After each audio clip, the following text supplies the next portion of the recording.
நமச்சிவாய வாழ்க. எல்லா உயிர்களும் இன்புற்று வாழ்க. பங்குனி மாதம் என்றாலே நம் நினைவில் வருவது பெரும்பாலும் பங்குனி உத்திரத்திற்கு அடுத்து சிவனடியார்கள் மத்தியிலே மிகவும் எதிர்பார்க்கப்படக்கூடிய விழா திருவாரூர் தேர். திருவாரூர் தேரழகு என்பார்கள். இந்த திருவாரூர் ஈஸ்வரனுடைய ஆலயத்தினுடைய பெயர் ஒன்று தனியாக உண்டு. தியாகராஜா கோயில் அப்படியெல்லாம் கிடையாது. துவாநாயனார் கோயில் என்பது இதனுடைய பெயர். துவாநாயனார் கோயில் என்று இதற்கு பெயர். இவ்வுலகிலே பிறக்கமுத்தி திருவாரூர், நினைக்கமுத்தி திருவண்ணாமலை, இரக்கமுத்தி காசி. ஆக திருவாரூரில் பிறந்தார்கள் எல்லாருக்கும் அடியேன். ஏனெனில் இந்த தலம் முத்தி சேத்திரம், பிறந்தவர்கள் எல்லாம் முத்தி அடைவார்கள் என்பது வழக்கு. இங்கே இத்தலத்தின் வடபால் சுக்கனாரும் தென்பால் ஓடம்போய்க்கியாரும் ஓடுகின்றன. அது 2 நதிகள் சிறப்புடையது இந்த ஊர். பஞ்சபூத தலங்களுள் மண்தலமாக, பிருத்திவித்தலமாக இது இருக்கிறது. அதைவிட இன்னொரு மிகப்பெரிய சிறப்பு இந்த ஆலயத்திற்கு உண்டு. எல்லா சிவாலயங்களில் இருக்கிற அருளாற்றலும் சாயரட்சை எனப்படும் திரு அந்திக்காப்பு, அதாவது மாலை 5:30 மணி முதல் 7 மணி வரை இருக்கின்ற அந்த சாயங்கால பொழுதிலே திருவாரூரில் விளங்குவதாக ஐதீகம். ஆகவே திருவாரூரில் அந்த மாலை நேர தரிசனம், சாயரட்சை, திரு அந்திக்காப்பு நேரத்திலே இறைவனை வழிபடுவது மிக சிறப்பானதாக கருதப்படுகிறது. அவ்வாறே அன்பர்கள் வழங்கி வருவது எல்லோரும் அறிந்தது.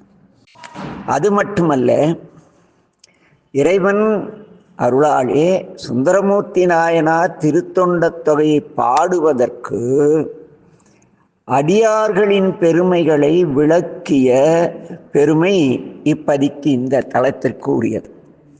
அது மட்டுமல்ல, இது பரவீனாட்சியார் அவதரித்து திருத்தலம்.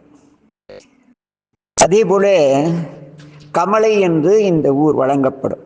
ஏனெனில் கமலை என்னும் பராசக்தி தவம் செய்கின்ற இடமாக இங்கு கமலாம்பிகை என்று சொல்வார்கள். கமலை அந்த அன்னை தவம் செய்யும் தலமாக இது உள்ளது. ஆகவே இதற்கு கமலாலயம் என்று பெயர்.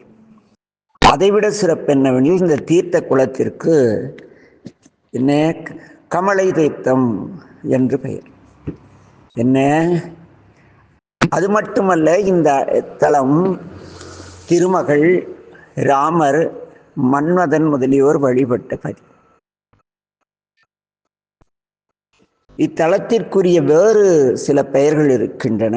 அவை சேத்திரவரபுரம், ஆடகேசுரம், தேவயாகபுரம், முசுகுந்தபுரம், கலிசிலா நகரம், அந்தரகேசுபுரம், வான்மீகநாதபுரம், தேவாசிரியபுரம், சமர்க்காரபுரம், மூலாதாரபுரம், கமலாலயபுரம் என்று 11 திருநாமங்களை உடையது இங்கு திருவாரூர் திருத்தலம். இங்கே சப்தவிடங்களிலே தியாகராஜ பெருமான் அஜபா நடனமூர்த்தியாக திகழ்கின்ற திருத்தலம் இந்த ஊர். இங்கிருக்கும் தியாகராஜாவிற்கு தனி சிறப்பு பெயர் உண்டு. அது செல்வத்தியாகேசர் என்பது அவருடைய பெயர். எல்லா இடங்களிலும் சப்தவிடங்க தலைவர்கள் தியாகராஜ சுவாமி இருப்பார். ஆனால் இங்கிருக்கும் பெருமானுக்கு செல்வத்தியாகேசர் என்று பெயர். மனுநீதி சோழனுக்கு அருள் செய்த பெரும் திருத்தலம் இது.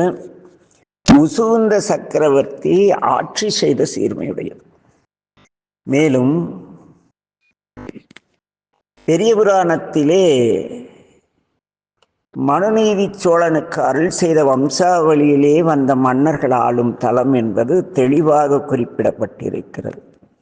இந்த தியாகராஜ பெருமானே நமது சோமாசிமார நாயனாரின் வேள்விக்கு புலையராக எழுந்தருளி அவிர்பாதம் ஏற்றார் என்னும் வரலாற்றை திருமாகாள தலபுரத்தாலே திருமாகாளம் என்ற ஒரு திருத்தலம் உண்டு. அங்கு உள்ள தலவரலாற்றை நாம் அறிகின்றோம். இந்த திருவாரூரில் ஒரே கோயிலுக்குள் பாடல் பெற்ற 3 திருத்தலங்கள் இருக்கு. மற்ற எங்கும் இல்லாத தனி சிறப்பு. இந்த திருவாரூரிலே 3 திருக்கோயில்கள் இருக்கின்றன. ஒன்று திரு ஆரூர், 2வது ஆரூர் அறநெறி, 3வது ஆரூர் பறவையுண் மண்டலி என்பன. ஆக இந்த 3 பாடல் பெற்ற திருத்தலங்கள், ஒரே ஆலயத்தில் 3 பாடல் பெற்ற திருத்தலங்களை உள்ள திருப்பதி இந்த திரு ஆரூர் என்கின்ற தூவாநாயனார் கோயில். திருவாரூர் கோயில் இது தியாகராஜர் கோயில் என்று வழங்கப்படுகிறது. தூவாநாயனார் கோயில் என்று வழங்கப்படுகிறது. இந்த தியாகராஜா கோயிலிலே, இந்த திருவாரூர் கோயிலிலே தியாகராஜா கோயில், திருமூலட்டானம், பூங்கோயில் என்றெல்லாம் பல்வேறு சிறப்புகளால் அழைக்கப்படுகின்ற சிறப்புடையது இத்திருக்கோயில். ஆரூர் அறநெறி என்னும் கோயில் திருவாரூர் கோயிலுக்குள்ளேயே தெற்கு சுற்றில் உள்ளது. கீழவீதியில் தேரடியில் உள்ளது ஆரூர் பறவையுண் மண்டலி ஆகும். இத்தரத்திலே தண்டியடிகள், களச்சிங்கல், செருத்துணை நாயனார், விரண்மிண்டர், நமினந்தியடிகள் முதலிய நாயனார்களுடைய திருத்தொண்டுகள் பரிமளித்த பதி இந்த திருவாரூர். கமலை ஞானப்பிரகாசர் என்ற நம்முடைய குருஞான சம்பந்தரின் ஆசான் இங்கு வாழ்ந்தவர். இத்தலத்தில் உள்ள மூர்த்திகளில் பெரும் சிறப்புடையது தியாகராஜருக்கு. இவருக்கு, தியாகராஜ பெருமானுக்கு பல்வேறு திருப்பெயர்கள் உண்டு. அவை வீதிவிடங்கர், தேவரகண்ட பெருமான், தியாகப் பெருமான், ஆடரவ கிண்கிணி காழழகர், ஆடரவ கிண்கிணி காழழகர், செழுங்கழு நீரழகர், செவ்வந்தி தோடகர் அல்லது செவ்வந்தி தோடழகர், கம்பி காதழகர், தியாக வினோதர், கருணாகர தொண்டைமான், அசைந்தாடும் அப்பர், அடிக்கு 1000 பொன் வழங்கியவர், கமலேசர், செம்பொன் தியாகேசர், தேவ சிந்தாமணி, தியாக சிந்தாமணி முதலாக 60க்கும் மேற்பட்ட பெயர்கள் தியாகராஜாவுக்கு சொல்லப்பட்டுள்ளன. இந்த பெருமானுக்கு அங்க பொருளாக 16 இருக்கிறது. நம்ம உடம்பிலே 12 16 அப்படியெல்லாம் 16 தத்துவங்கள் எதோ பார்க்கிறோம் அல்லவா? அதுபோல இப்பெருமானுக்குரிய அங்க பொருள்கள் 16. அதிலே ஆடு தண்டு என்பது மணித்தண்டு, கொடி தியாக கொடி, ஆசனம் ரத்தின சிம்மாசனம், மாலை செழுங்கழுநீர் மாலை, வாள் வீரகண்டயம், தியாகராஜா கையில் இருக்கிற கத்தி இருக்குல்ல, அதுக்கு வீரகண்டயம்னு பேர். நடனம் அஜபா நடனம், யானை ஐராவணம், மலை அரதன சிருங்கம், முரசு பஞ்சமுக வாத்தியம், நாதசுரம் பாரி, மத்தளம் சுத்த மத்தளம், குதிரை வேதம், நாடு சோழ நாடு, ஊர் திருவாரூர், ஆறு காவிரி, 14 வகை பண்கள் என்று இவருக்கு பல்வேறு சிறப்புகள் அங்கப்பொருளாக, நம்ம கை கால் இப்படியெல்லாம் இருக்கிறது அல்லவா நமக்கு. அதுபோல தியாக பெருமானுக்கு 16 அங்கங்கள். அவற்றை பற்றி கண்டோம். அடுத்ததாக சாயரட்சை பூஜையின் போது, அதாவது தினந்தோறும் மாலை வேளையிலே தேவேந்திரனே வந்து பெருமானை பூஜிப்பதாக ஐதீகமாதலால் அர்ச்சகர் நீண்ட அங்கி தலைப்பாகை அணிந்துதான் எதிரில் நின்று சாமிக்கு பூஜை செய்கிறார். இது வேறு எங்கும் காண முடியாத ஒரு சிறப்பு. இறைவனுக்கு முன்னால் தலைப்பாகை அணிந்து வழிபாடு செய்யும் மரபு சைவத்தில் கிடையாது சிவாலயங்களிலே. ஆனால் இங்கு இந்திரனுக்குரிய அந்த தலைப்பாகை, நீண்ட அங்கி எல்லாம் அணிந்து அர்ச்சகர் சாமியை பூஜிக்கின்றார்.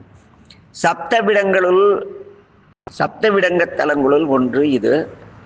அந்த சப்தவிடங்கத்தல் மற்றவை எவையெனில் தெரிந்தால்தானே நமக்கு சிறப்பாக இருக்கும். ஆகவே விடங்கத்தலங்கள் 7. அதிலே திருவாரூர், திருநாகைக்காரோணம், திருநள்ளாறு, திருமறைக்காடு, திருக்காராயல், திருவாய்மூர், திருக்கோளிலி என்பன சப்த விடங்கத்தலங்களாக 7 தியாகராஜாக்கள் எழுந்தருளியுள்ள இடமாக இருக்கிறது. என்ன, இது ஒரு பழம்பாடல் உண்டு. சீரா திருவாரூர், தென்னாகை, நல்லாறு, காரார் மறைக்காடு, காராயல், பேரான ஒத்த திருவாய்மூர், உவந்த திருக்கோளிலி சப்தவிடங்க தலம் என்பது அந்த பாடல். அடுத்ததாக திருவாரூர் கோயிலில் சென்று விட்டால் அங்கே ஏராளமான சந்நிதிகள் இருக்கின்றன. குவித்த கைகளை விரிப்பதற்கு வழியே இல்லை எனலாம். அந்த அளவுக்கு அத்தனை கோயில் உள்ளே இருக்கிறது. இதை மகாவித்வான் மீனாட்சி சுந்தரம் பிள்ளை அவர்கள் பின்வருமாறு பேசுவார். குவித்த கரம் விரித்தல் சிலா கோயில்களும் பல உளவாள் என்று புகழ்கிறார். அப்படி தலைக்கு மேலே கை குவிட்ட கையை கீழே இறக்க முடியாது, அத்தனை கோயில் உள்ள அத்தனை சிறப்புடையது இந்த திருவாரூர். அடுத்ததாக இறைவனுடைய திருப்பெயர் வான்மீகநாதர் அல்லது புற்றிடம் கொண்ட பெருமான். இறைவி 3 அம்பிகைகள் இருக்கிறார்கள். கமலாம்பிகை தியாகேசருக்கு பின்புறத்திலும், அல்லியங்கோதை நீலோத்பலாம்பாள் என்று 3 சன்னதிகள் அம்பிகைக்கு இருக்கிறது. திருத்தலமரம் பாதிரி, தீர்த்தம் கமலாலயம். இந்த கமலாலய குலத்தினுடைய சிறப்பு என்னவெனில் இது 5 வேலி பரப்பளவுடையது. தேவதீர்த்தம் என்று இது கூறப்படுகிறது. இந்த கோயிலினுடைய நீள அகலம் 5 வேலி, குளம் 5 வேலி, ஓடை 5 வேலி என்பது இங்கு வழங்கும் பழமொழி. கமலாலயம் 64 கட்டங்களை உடையது. மாற்றுரைத்த விநாயகர் சன்னதி மேலை கோபுரத்தின் எதிரில் குளக்கரையிலே இருக்கின்றது. அது மட்டுமின்றி சங்குதீர்த்தம் இது 1000 மண்டபத்தின் அருகில் உள்ளது. இதற்கு அமுத தீர்த்தம் என்றும் பெயர். அடுத்து கயா தீர்த்தம், இது ஊருக்கு அப்பால் தேக்கரை என்று வழங்கும் இடத்தில் இருக்கிறது. 4வது வாணி தீர்த்தம், இது சரஸ்வதி தீர்த்தம் என்று மேற்கு பெரிய பிரகாரத்திலே சித்திர சபை மண்டபத்திற்கு எதிரில் உள்ளது. இது தவிர செழுங்கழுநீர் ஓடை எனப்படும் ஒரு ஓடை கோயிலுக்கு அப்பால் 1 கிலோமீட்டர் தொலைவில் உள்ளது. இத்திருத்தலம் 3 தேவாரம் பாடல் பெற்றது. அது மட்டுமின்றி கோயில் 4புறமும் உயர்ந்த மதில்களுடன் கோபுரங்களுடன் இருக்கிறது. கீழக்கோபுரம் 118 அடி உயரம் உள்ளது. மொத்தம் வீதி பிரகாரங்களையும் சேர்த்து 5 பிரகாரங்கள், மற்ற எந்த கோயிலும் இல்லாத சிறப்பு. 3 பிரகாரங்கள் தான் சுற்று மதில்கள் இருக்கும். இங்கே 5 பிரகாரங்கள். கிழக்கு கோபுர வழியாக நாம் இப்பொழுது அப்படியே மெதுவாக இறைவனை வழிபட செல்வோம்.